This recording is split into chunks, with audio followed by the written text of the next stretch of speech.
Hello, and welcome today to Not Just Ads, the creator economy for B2B.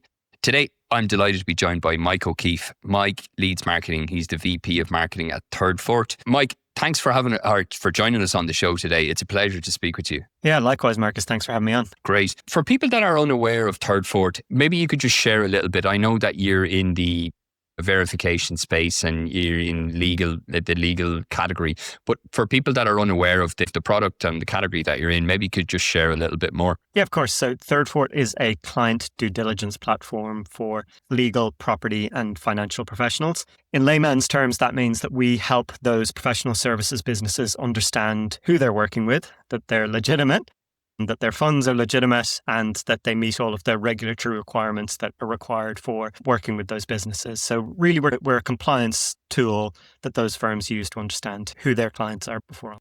I was reading, actually, you can correct me if this is wrong, but just on a bit of research, that the founders, the idea came from they had been defrauded out of 25k from buying a flat or something. Was that how the idea came about for the business originally? Yeah, along those lines. So our founders, Jack and Ollie, had a friend who was going through a house purchase, and at the last step of that process, unfortunately transferred money to a fraudulent account. And so that they were a victim of what's called interception fraud. So that kind of inspired Jack and Ollie to think about, you know what, they'd gone through this process of conveyancing, of proving who they were, and yet at the end of the day, they were still defrauded and the whole thing fell apart. So how can we build a business that can help protect people? And ultimately, Thirdfort's mission is to protect society from money laundering and fraud, and it was inspired from that moment. So yeah, it's quite a powerful founder story. It certainly is. How does that normally happen then, though, in situations like that? Is it somebody like a third party comes in and they even hijack the messaging sequence, or what?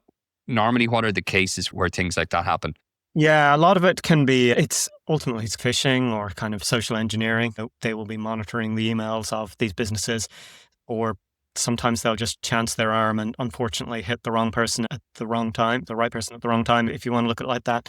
You got to remember, buying a house or a massive property transaction, it's one of the most stressful things you'll do in your life. And that moment where you're transferring a large amount of money is probably the most stressful moment. And it's unfortunately the opportunist that comes in and scam someone at that time. But yeah, that's how Thirdfort was started. But really, we're focused on helping our clients understand who their clients are and making sure that process, that trust is set up right from the offset. And it's a big reason why everything that we do at Thirdfort is through an app. So we avoid using emails, so you're not sending identity documents over email, which can be easily intercepted. So how does it work then? You partner with legal firms, is it?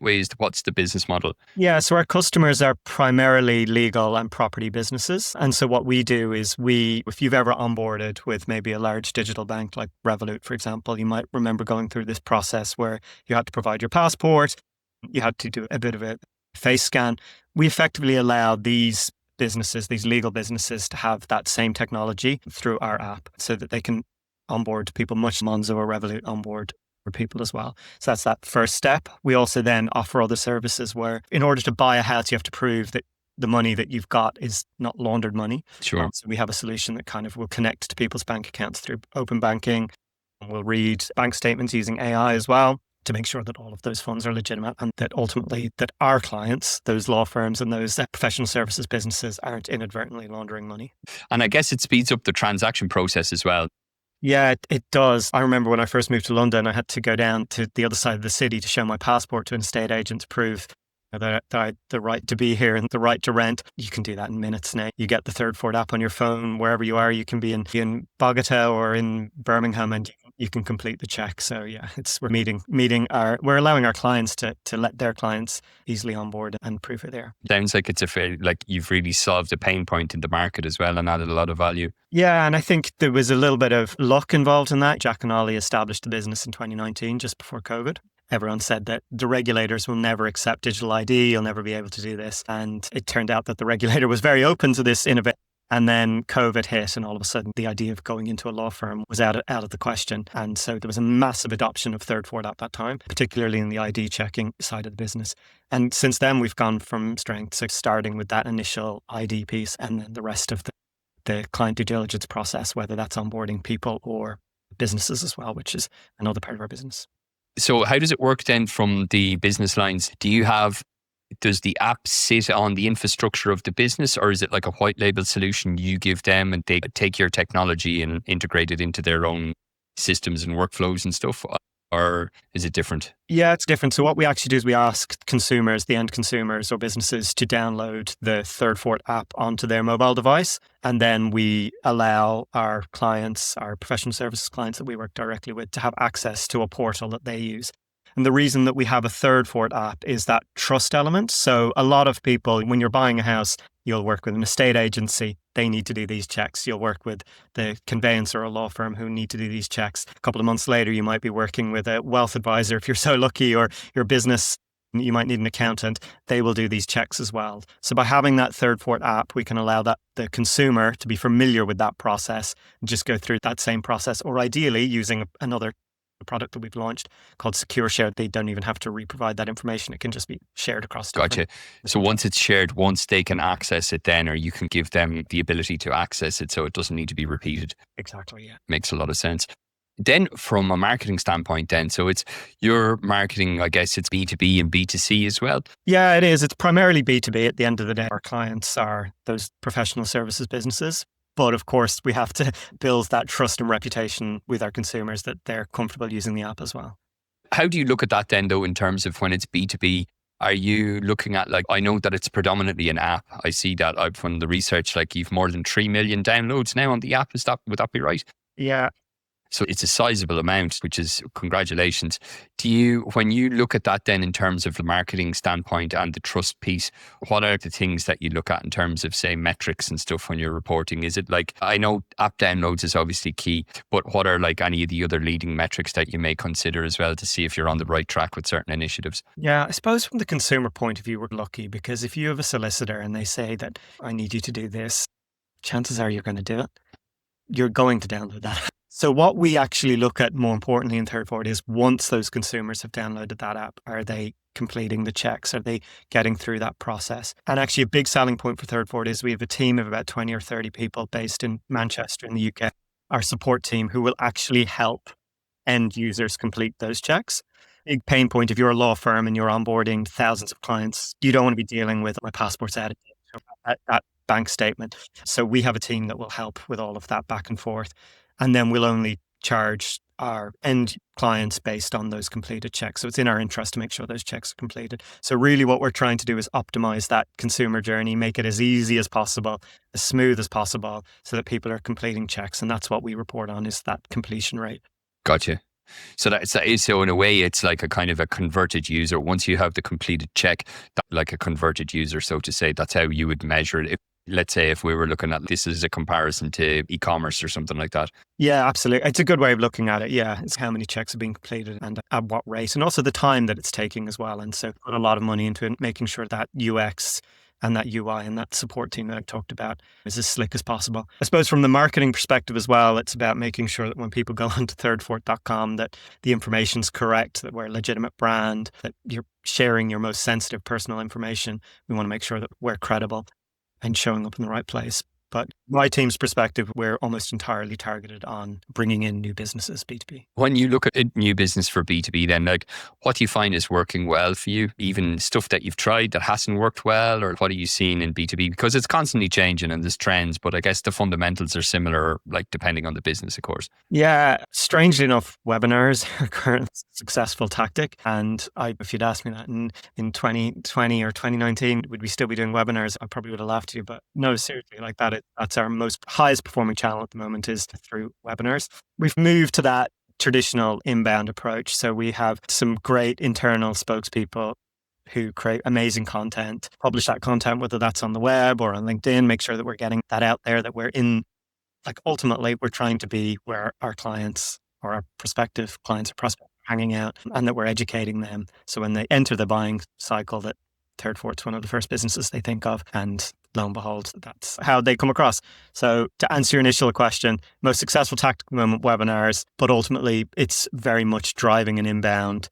It's an interesting one because I think there's a lot of, I would say, fragmentation in B2B of the traditional thing of SaaS. It's like webinars don't work, gated content doesn't work. But if you talk to someone in marketing that's in biopharma or in life sciences or something like this, they're actually like, no, white papers work really well because we partner with someone that's like very well known on their research, and it does work because people give their email for that. But if you just hear the noise of the SaaS narrative at the moment, it's like, no, gated content doesn't work, nor does webinars.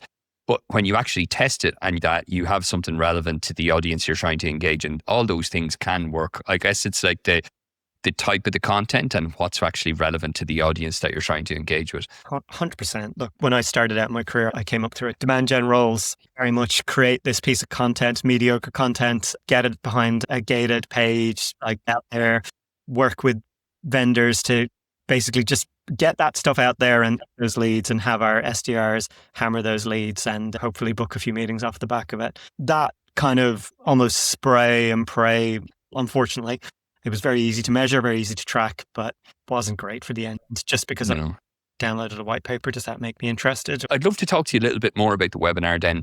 So what do you, and I saw you posted recently on LinkedIn as well. I think you had, did you say you had over 1,000 registrations or something so far with a webinar series that you do? No? Yeah. So over the past quarter, we actually had just under 4,000 registrations. So that's huge. Even if you compare that to like even doing a LinkedIn Live for any company, that's a huge attendance. So how do you look at that then in terms of, do you do a cadence or do you base it on a topic? And what's normally the setup that you look at to build that kind of a registration amount of people registering? Yeah, I think it's a little bit of one, quality of content, and then consistency. So what we've realized that if we do one a month, if not maybe two a quarter, so making sure that there's original topics, mix of top of funnel and lower funnel, and that constant drumbeat, you tend to get the registrations ramping up off the back of doing Thirdfort. A lot of our webinars were those educational, like regulations are changing. I realized very quickly that actually these were working for the business, and there's no reason to stop doing these. What we weren't doing actually was taking those leads and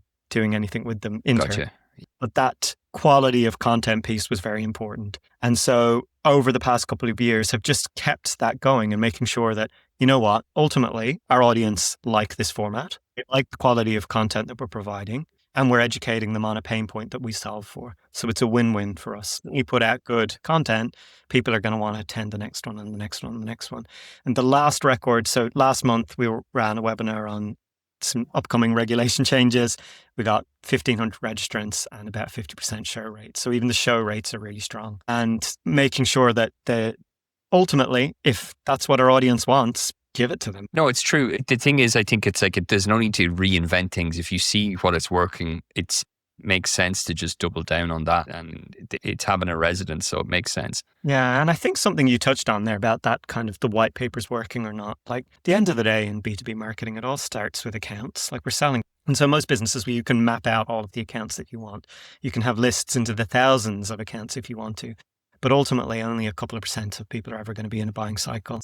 As we know from the B2B Institute research. 5, yeah. Exactly. That's the best piece of marketing of all, I think, because everybody remembers it so easy. And I think it's like a very broad kind of a scenario, because I guess it's not everyone has like that 95-5 rule, but everyone remembers it. So it works well. Yeah, it's a mental shortcut. And be like, look, it could be 1%, it could be 5%. We don't actually know, but imagining that 5% of your target market's in a buying mode, how the hell do you identify that 5%? And there's intent software out there that promises the world. Coming from ad tech background, there can be mixed results with that. Definitely. But if you can create things of value that people are willing to give their information for, you can begin to map out who's at least interested. Okay, just because you attended a top of funnel webinar, that doesn't make you interested. But if you attend a webinar then a few months later that's about one of our products, it's a pretty damn good indicator that you might be open to a conversation about it.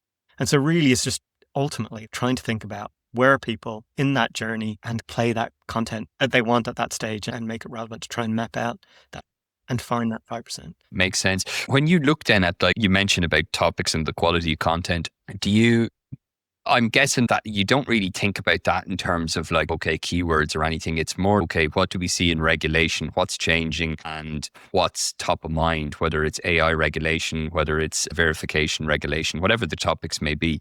and you link them then with, say, industry research and just say, okay, does this make sense based on a narrative? It's never really looking at, are there people searching for this? It's more, what are the challenges, or is it a bit of both? What are people looking for? What are people telling us? Even on sales calls, and see what are we hearing from the market. That helps us set topics that we might write about or do a webinar about. And in many cases, we'll write a blog post first and see, does it get a bit of traction? Or we'll do a LinkedIn post and see, does it get traction? And so it's a bit of column A and a bit of column B. But what we've really tried not to do is write content for SEO or write good quality content, produce good quality content, and actually try and provide stuff that people want to consider. There is so much stuff out there. And with AI, it's easier. Definitely. Ultimately give people what they... So let's say the webinar then, so you've 1,500 people or so. What do you do then, like normally next then? Is it something that you might have a kind of a fairly informal kind of follow-up of like those that didn't attend can look at the replay, and then will you have something whereby you'll try and put them into a sequence, or what's normally the next step after that? Yeah, we've tried a couple of different iterations on this. Very respectful of our audience that we've built up as well, and making sure that if we consistently provide that good content, they'll eventually come to us. But of course, we want to fill that lead gen funnel as well. Generally speaking, what we've done is we'll put them into a light nurture based on the content that they've consumed. So if it's a topic about upcoming regulation, we'll know that they're in that top of funnel stage. They'll get that top of funnel nurture. If it's a product-based one, we might even go straight to a SDR outreach and try and push for that meeting. We've seen mixed results. What I would say is that rather than maybe looking at the tactic or that one-off webinar in isolation, we try and look at the audience. So if it's someone who's been to a couple of webinars, rather than just put them into a nurture track, we might say, actually, you know what? Probably worth an SDR reaching, having a conversation. It makes sense. Like, that's the other thing. I'd love to hear your point of view, because you talk to a lot of different marketers, and if you look on LinkedIn and you look on Exit 5 or some of these communities and stuff, and I think there's probably a sense of maybe being overwhelmed to some extent, of not being as knowledgeable as you should be on Clay or on these new tools and stuff. But then if I talk to actually marketers that are on the receiving end of that they're people that are trying to pitch them and stuff, and they're like going, I'll actually think badly of a company if I'm in a continuous automation. So I'd love to hear from your perspective of, number one, obviously, do you find this scale automation is actually drives tangible business outcomes? And then I'll have a follow-up question in terms of you as an individual then being on the receiving end of that. For outbounding and contacting people, I look at it negatively. Look at my inbox now. I've got probably 1,000 unopened emails of... Ultimately, if you've got interesting and compelling content that I'll go back and consume. You've mentioned a couple of, like Exit 5, of course, that's a community there, and hope that they've distilled some of the best information. I found with a lot of vendor-based content, it can be really hit and miss. And something I've really tried to think about, so rather than just scale up and contact as many people as possible, which I could do that right now with a touch of a button, really try and think about our audience. And as a B2B business, like the fundamentals are the same, or as any marketer, the fundamentals are the same. Segment your audience, figure out how to reach them, and then present them with messaging that's appealing to them. And that last piece is obviously quite hard. But again, as a fundamental rule of B2B marketing, the people you're selling to, they're not using their own money. It's not a personal transaction. But yet it's a hugely emotive transaction. You buy the right B2B software, you can be promoted. Flip side, you lose your job, right? So how do we make sure that as a business, we're putting, from the very first interaction they are putting trust in us. They're trusting their livelihood in Thirdfort, in what we're doing. And I think that goes back to content. So if we're creating content that helps people do their jobs better, that sets us up as a business that will help them do their jobs better, that will help them get promoted, that will make them look good internally. And even more so, if we can actually get our clients to do that for us, or people that love using our product to do that for us, even better. It's one thing me joining a webinar and saying, hey, Thirdfort's great. So what? No one's going to believe me. But if I get one of my clients on talking about how they had this problem that they tried to overcome, and it just so happens that Thirdfort is the solution, like that's all dust. So I suppose to answer that automation question, yeah, if that helps scale up that level of interaction and engagement and quality, great. If not, you're just creating a spam engine, aren't you? I see it from, I suppose there's two perspectives. The one I can see is if you have a segment that you're in and there's a huge amount of TAM and you want to try and put like the initial thing out there and see if you get any signals back or anything like that, it can be useful. But I think the more senior you go, the more about the relationship. I think if you are representing a brand and then they're in a sequence and they're getting constant emails, it's a difficult one. I think then if you're meeting them face to face and they've been barraged with some sequences and everything like that, I think the challenge as well is that not a lot of people talk about it from both sides. I think one side is everything can be automated with AI and the uplift and you see all these things, but there's not really the other argument actually saying, like what you mentioned about the segmentation of your audience and making sure that you have that in mind, that it is a very risky decision, but that you're conscious of that as when you're trying to work with them as well. So I think there's definitely two sides to the argument, but it does come back to the fundamentals really at the end of the day, isn't it? It's like you're trying to help them solve a problem in the most trustful and efficient way possible and adding value, of course, as well. Yeah, absolutely. And look, obviously there's the AI buzz at the moment. From the beginning of my career, I've been using marketing automation. You can automate so much, it's amazing. And it's got even better in terms of all those processes. But ultimately, what are we trying to do as marketers? We're trying to get people's attention. We're trying to put our businesses top of mind, so that we are in that buying cycle, that we're one of the first choices that they have, and then ultimately driving engagement and revenue and all of that good stuff afterwards. But it's going to be really hard what keeps me up at night is if we maybe automate ourselves out of existence. That's another question actually. Now, this has just came to me. I think it was an article yesterday and it was Sam Altman and he was saying like, there's going to be I can't remember exactly the way he termed it, but I'm going to paraphrase him, but he was just going to say that there's going to be a real crisis for GBUs now. And that if you're a large company, you really should try and hedge it so that you have enough supply of GBUs over the next 18 months and so on. And then it got me thinking, and I was thinking, if you're in an organization, and just this is a hypothetical question, but do you think if AI automation, let's say ChatGPT, Claude, these kind of things, let's say in the next 6 months, they say, look, this is actually getting too expensive because of the GPUs. Do you think as a marketer, your business would still function as well as effectively? Or do you think there's any that has been so ingrained in the workflows and stuff that there would be a constraint there that would prevent you? It's only a hypothetical question. I was just curious. And sorry for putting you on the spot as well.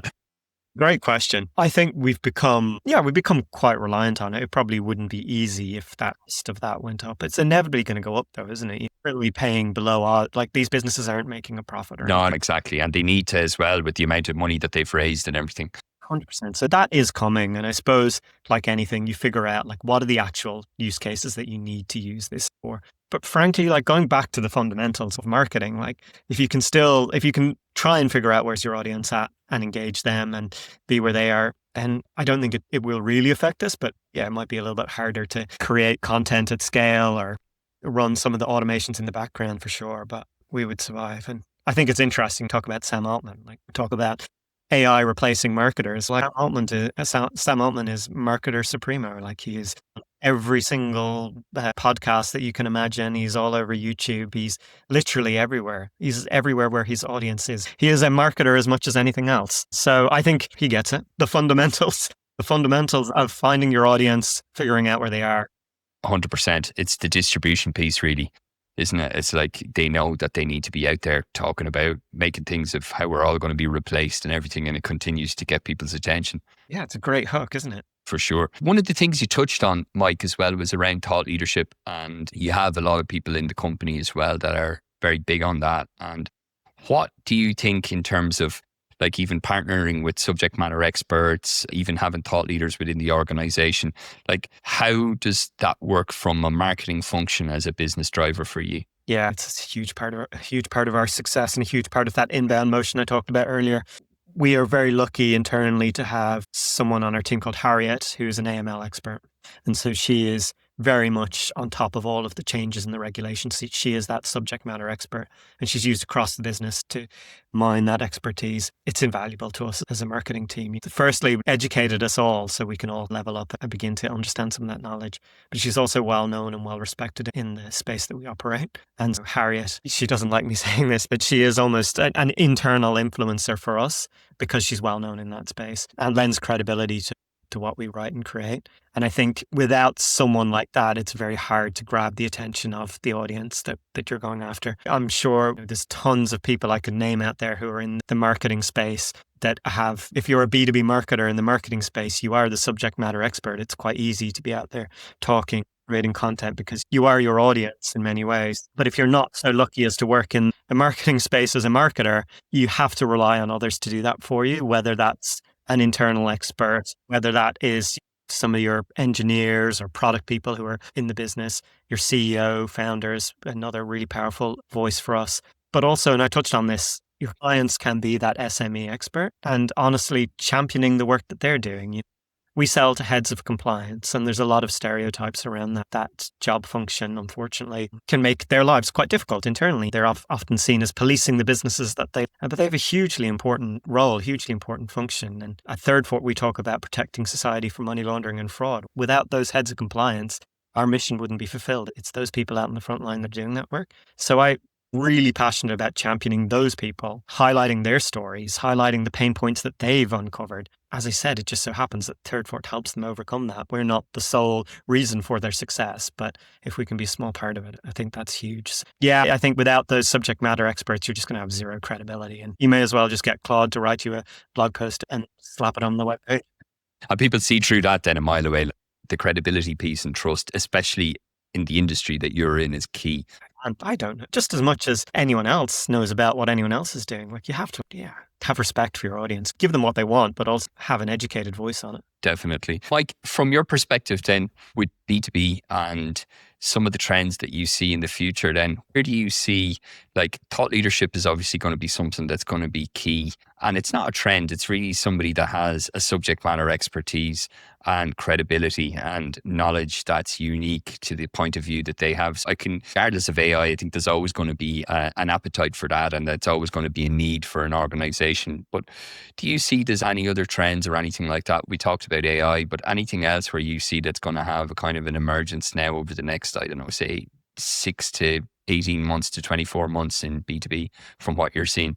Yeah, so there's a couple of things I'm excited about. One thing that we've started to do at Thirdfort is we have a tool that analyzes all of our calls, all of our client calls. And what that is actually allowing us to do is to get very deep insights into what are the conversations our sales teams are having, the objections they're trying to overcome, the issues they're coming up against. Really powerful for content creation, really powerful for our product marketers to help with our messaging and our positioning. I think that's a really exciting and very tangible use of AI. And that's something that I'm hugely passionate about.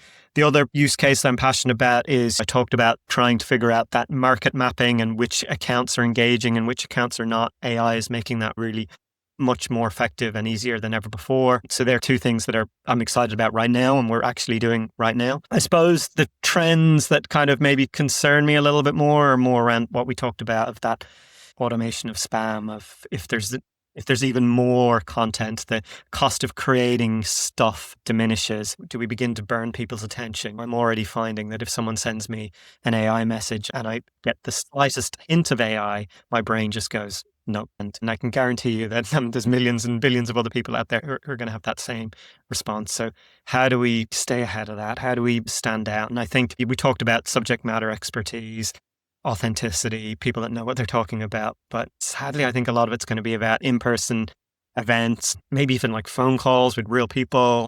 I think in many ways, we're going to go back to some of the older, more tried and tested tactics that just will stand out in the age of AI and automation because they will be the things that will be harder to do. I totally agree. I was speaking to someone recently and they were talking about something really simple about when an RFP lands an expansion. And what they were saying was they just bring the client in and they show them like some of the product suite that is not on the RFP and just show them how it works. And then they have a 90-day to see if the opportunity expands, it's attributed to marketing. If it doesn't and the RFP continues, then it's not attributed to marketing. But it's really simple, but it works well because it's an in-person event and they get to have an experience and so on. So I totally agree with you. I think these in-person events, that can be something that's unique or even just a forum where you're bringing people together that have similar problems, but they're maybe not direct competitors. These kind of things I think are really useful to giving more knowledge to people in the sector or the category that you operate in. 100%. Yeah. It's something different, isn't it? And you stand out, which is what we're trying to do. Exactly. Definitely. Mike, it was great talking to you and thanks again for coming on the show. anyone wants to find you or hear more about Thirdfort, where are you most active and where can they see your content? Yeah, of course, Thirdfort, obviously thirdfort.com, best place to go. We're very active on LinkedIn as well. And likewise, if anyone wants to reach out or get in touch with me, LinkedIn is probably the best bet. Great. Perfect. We'll put your LinkedIn on the show notes as well, and Thirdfort as well. Mike, thanks again for joining us. It was great speaking with you. Likewise. Have a great day. Cheers.